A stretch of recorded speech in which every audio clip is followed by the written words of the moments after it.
हाँ तो स्टूडेंट्स, अब जो नेक्स्ट टॉपिक है वो है आवेशित संधारित्र की स्थितिज ऊर्जा। Potential energy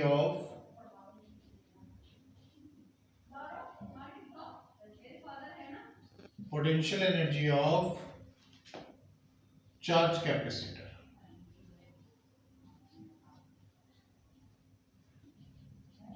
potential energy of charge capacitor आवेशित संधारित्र की स्थितिज ऊर्जा है। तो वही है यहाँ पर भी कि किसी संधारित्र को आवेशित करने में किया गया कार्य उसमें ऊर्जा के रूप में संचित होता है और उसी को हम कहते हैं आवेशित संधारित्र की स्थितिज ऊर्जा। ये जो ऊर्जा होती है वो संधारित्र की प्लेटों के मध्य विद्युत ऊर्जा के रूप में संचित होती है। जो हम कह रहे हैं कि भाई उसमें ऊर्जा है, संधारित्र में ऊर्जा है, तो क्वेश्चन ये भी आता है कि भाई ऊर्जा कहाँ संचित है।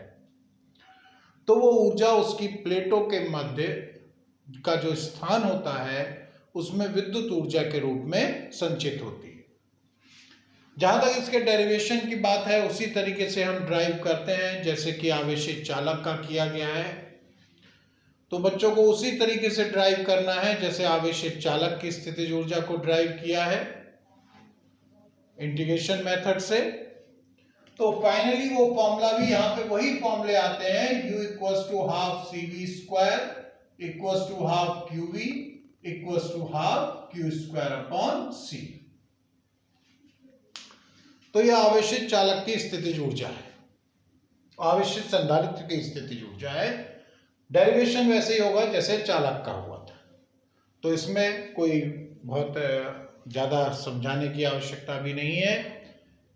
डेरिवेशन उसी तरीके से करेंगे जो इंटीग्रेशन मेथड हमने वहां पर किया था, उसी तरीके से यहां पर भी हम डेरिवेशन करेंगे। अब इसके बाद जो नेक्स्ट टॉपिक है हमारे पास वो है ऊर्जा घनत्व। ऊर्जा घनत्व आ जाता है, नेक्स्ट टॉपिक जो आता है वो है ऊर्जा घनत्व, एनर्जी डेंसिटी।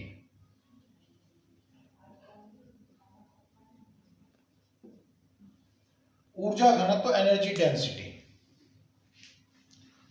क्या होता है? ऊर्जा घनत्व संधारित्र पे जो आप क्या है, शुरुआत में बात हुई है भाई संधारित्र क्या है, कैपेसिटर क्या है। तो ये एक ऐसी डिवाइस है जिसमें विद्युत ऊर्जा तथा विद्युत आवेश का संचय किया जाता है। ये सब नोट करने वाले पॉइंट्स हैं। फिर प्रश्न आया कि भाई इसमें आवेश कहाँ संचित होता है, इलेक्ट्रिक चार्ज कहाँ पर स्टोर होता है। तो वो इसकी प्लेटों पर आवेश संचित होता है। आवेश जो है वो इसकी प्लेटों पर संचित होता है। और विद्युत ऊर्जा कहाँ संचित होती है? विद्युत ऊर्जा प्लेटों के मध्य ऊर्जा जो स्थितिज ऊर्जा, ऊर्जा कहाँ संचित होती है? ऊर्जा इसकी प्लेटों के मध्य विद्युत क्षेत्र के रूप में संचित होती है। तो ये विद्युत क्षेत्र के रूप में ऊर्जा संचित होती है। तो दो प्लेटों के बीच का जो स्थान है, अगर दो संधारित्र हैं उसे हमने आवेशित किया, कोई संधारित्र है सॉरी, उसे हमने आवेशित किया तो उसकी प्लेटों के मध्य एक विद्युत क्षेत्र स्थापित हो जाएगा। और उसकी प्लेटों के बीच का जो स्थान है वो कोई समतल नहीं है, वो 3 डायमेंशनल स्पेस है। अगर वृत्ताकार प्लेट है तो वो स्पेस बेलन के शेप में होगा। अगर आयताकार प्लेट है तो वो स्पेस जो प्लेटों के बीच का स्पेस है वो घनाभ के आकार का होगा। जैसे हम ये एक बुक लेते हैं, अगर इसकी एक प्लेट हम ये मान रहे हैं और एक प्लेट ये मान रहे हैं, तो इसके जो बीच का जो स्पेस है वो ये है, एक घनाभ के आकार का। तो इसमें जो ऊर्जा संचित है, इसके एकांक आयतन में जो ऊर्जा संचित है, इसी का नाम रखा गया है ऊर्जा घनत्व। संधारित्र की प्लेटों के मध्य एकांक आयतन में संचित ऊर्जा को ही कहते हैं ऊर्जा घनत्व। प्लेटों के मध्य एकांक आयतन में संचित ऊर्जा।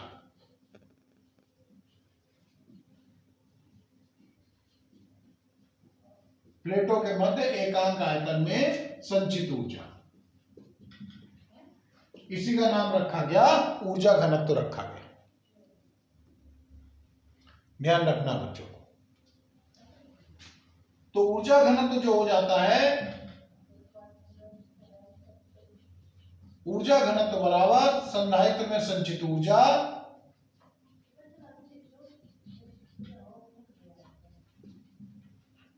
बटे संधारित्र का आयतन।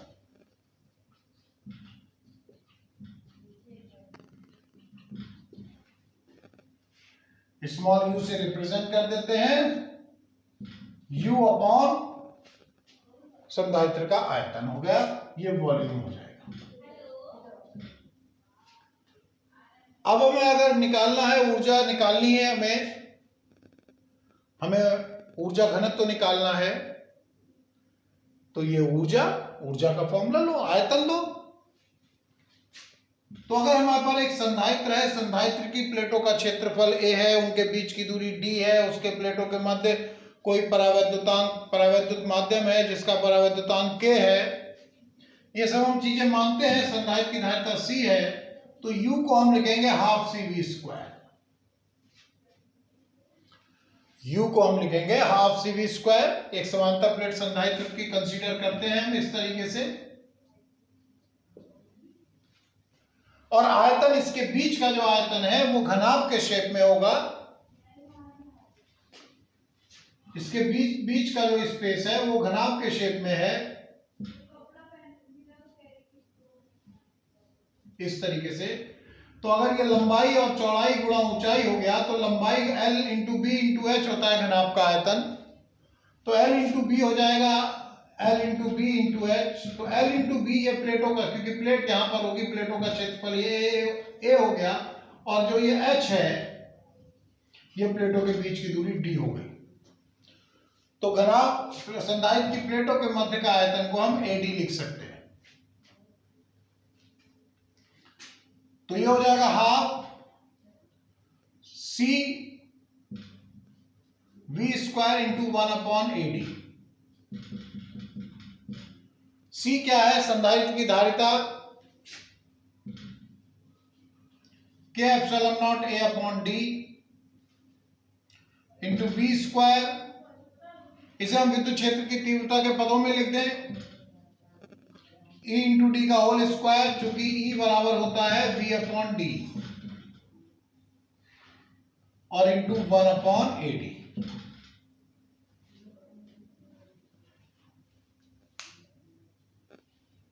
इंटू 1/AD, ये आ गया।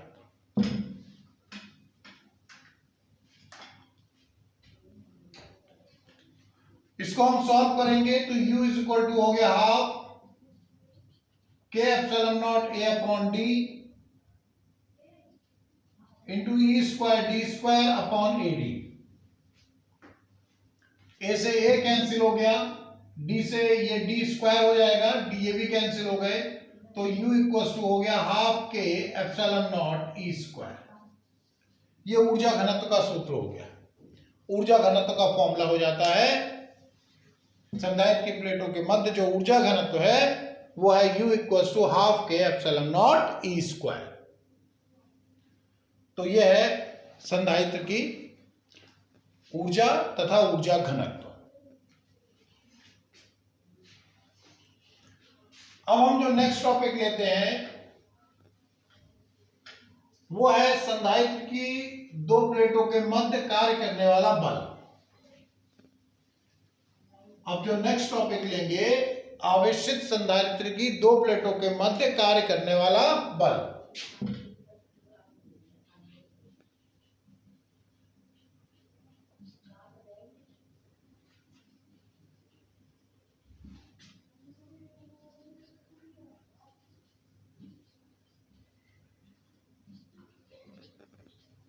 Force between two plates of charge capacitor.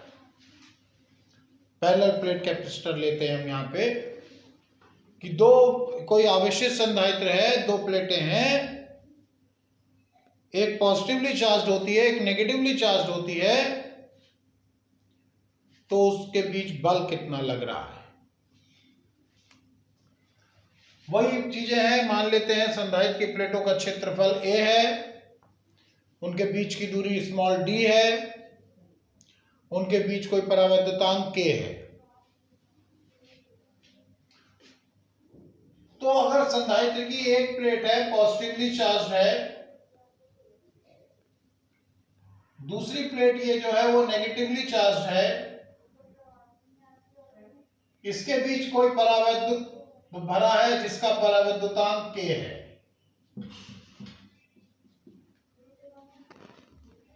तो इनकी दोनों प्लेटों के बीच एक अट्रैक्टिव फोर्स होगा, एक आकर्षण बल कार्य करेगा।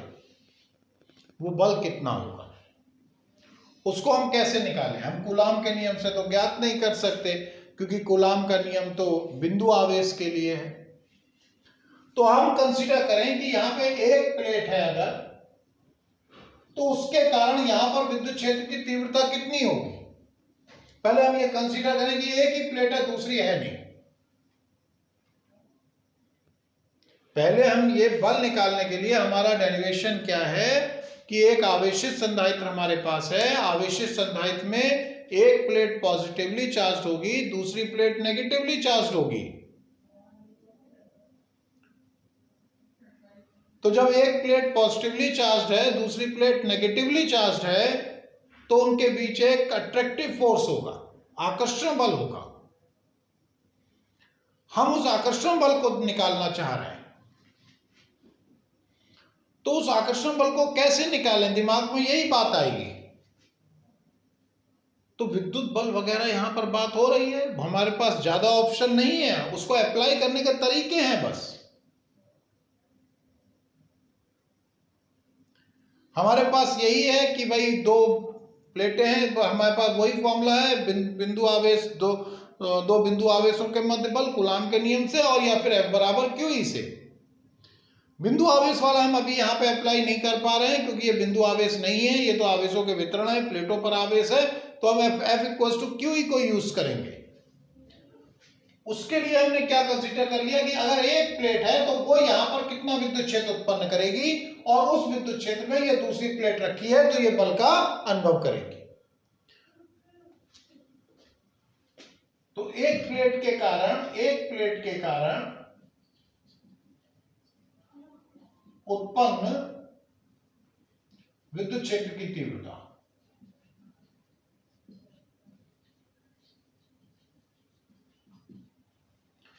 एक प्लेट के कारण उत्पन्न विद्युत क्षेत्र की तीव्रता E क्या हो जाएगी, अगर ये इसका आवेश पृष्ठ घनत्व सिग्मा है, σ/2ε0K। अब यहां पर एक प्लेट इस तरीके से मानी हमने, जो आवेशित है, कंसीडर कर रहे हैं, और उसने यहां पर एक विद्युत क्षेत्र उत्पन्न किया है प्रत्येक बिंदु पर।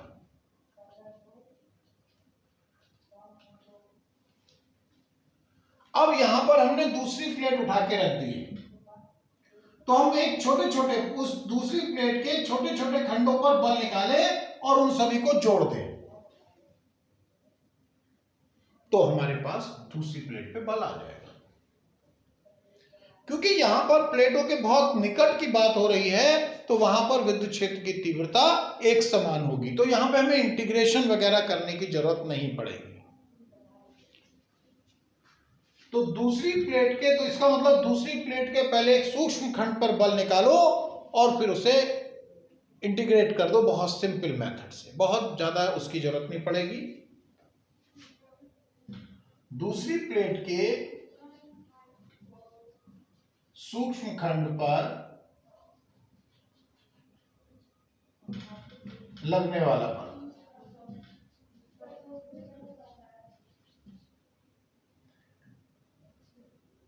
dF =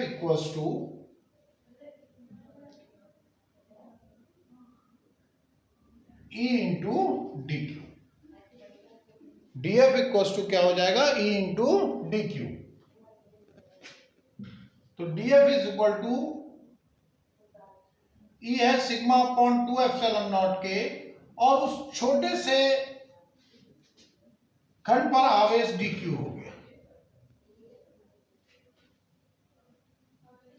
या सिग्मा इंटू डी भी रख सकते हैं हम, सिग्मा इंटू डी, क्योंकि सिग्मा इक्वल टू होता है q अपॉन ए, तो इस माने sigma equal to D Q upon D A, ऐसे लिख सकते हैं। तो ये हो गया dF is equal to sigma square upon 2 epsilon naught K into D. बच्चे समझ गए होंगे स्टेप कि पहले हमने इस प्लेट के कारण यहां पर विद्युत क्षेत्र निकाला, ये मानते हुए कि ये प्लेट नहीं है।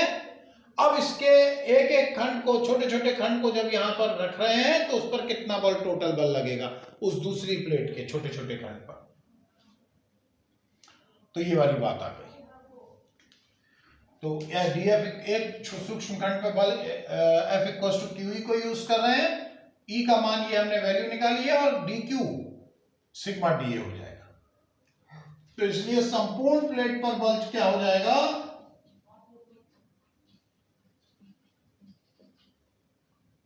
F equal to integration DF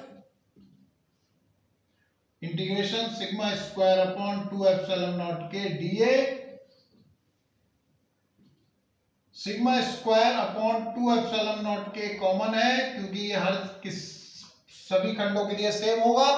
sigma आवेश पृष्ठ घनत्व इसका है, वो अलग अलग खंडों के लिए अलग अलग नहीं होगा, वो कांस्टेंट हुआ, और 2 एप्सिलॉन नॉट के तो कांस्टेंट नहीं है।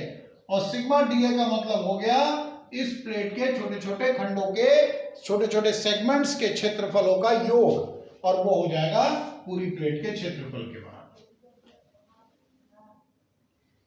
ये पूरी प्लेट का क्षेत्रफल हो जाएगा। तो ए से ए कैंसिल हो गया, तो बल जो हो गया sigma square upon 2 epsilon naught, half sigma square upon epsilon naught के। सॉरी, ये डी ए था, ये ए हो गया, के था, तो F equal to sigma square upon sigma square A upon epsilon naught K.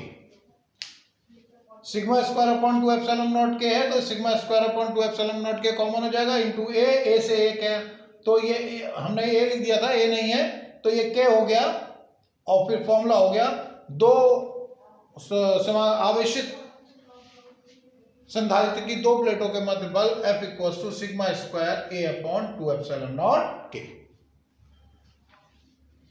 तो ये बल का फॉर्मूला है, बच्चों को याद रखना है अच्छी तरीके से। अगर हम इसे आवेश के पदों में कन्वर्ट करना चाहते हैं तो सिग्मा होता है Q अपॉन ए का whole square into A upon 2 epsilon naught K. तो F इज इक्वल टू हो गया Q square A upon 2 epsilon naught K A square. तो ए से ए पावर एक पावर कैंसिल हो जाएगी, Q square upon 2 epsilon naught K A. तो ये फॉर्मूला हो जाता है कि ये Q के टर्म्स में फॉर्मूला हो जाता है। तो ये है संधारित्र की, आवेशित संधारित्र की दो प्लेटों के मध्य कार्य करने वाला बल।